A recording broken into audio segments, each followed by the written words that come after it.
gel güce yarim bana kelimen diye hiç habersiz yüttü dimen kütüp bakmayın unut demegen hiç habersiz yüttü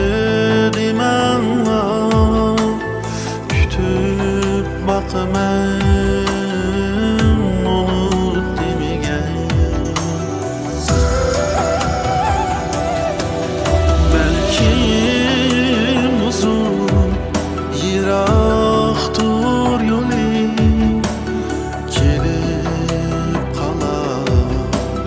bir günü qaytib kelmeydi deb qilmam lazım chirayimni tamam sarg'aydi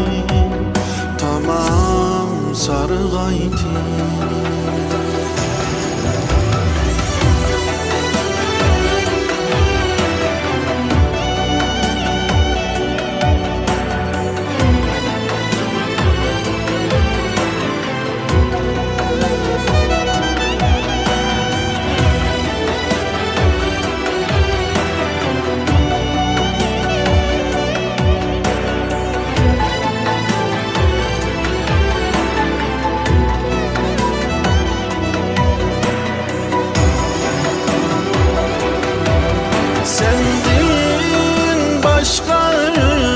nimen var diyen vadisi var yolgan dimenler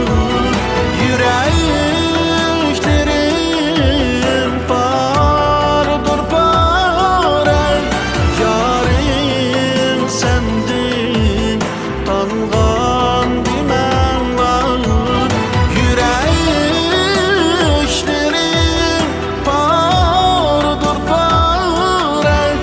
yarim sendin tangan dimenler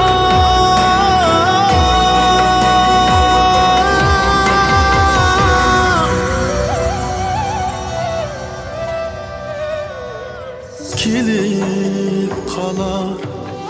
dağlar iltimas tepip alsın teselli